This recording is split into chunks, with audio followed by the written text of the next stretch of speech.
আসসালামু আলাইকুম রহমতুল্লাহ বারাকাতু। আমরা একটু ঘুরতে আসলাম 300 ফিট।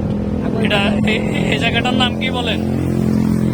নড়াই narrow bridge.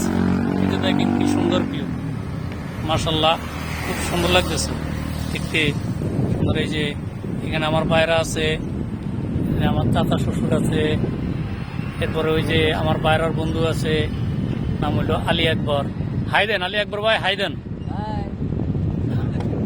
আমরা এখানে আসলাম একটু ঘুরতে, আলহামদুলিল্লাহ খুব সুন্দর ভিউটা, খুব সুন্দর। এরপর হ্যাঁ, এই যে সামনে দেখেন এই যে নদী বন্ধু, এখানে মানুষ ঘুরে কিছু ইয়ার জন্য পালানোর জন্য। ওই যে দেখেন সামনে একটা, এখানে নৌকা ভাড়া দেওয়া হয়, এখান থেকে সবাই মানুষ ঘুরে প্রায় 200-300 বা 500-600 এমন করে নেয়, এক একজন একভাবে নেয়। এটাই এভাবেই চলতেছে। ঠিক আছে, আমাদের জন্য দোয়া করবেন। আসসালামু আলাইকুম রহমতুল্লাহ বারাকাতুহু।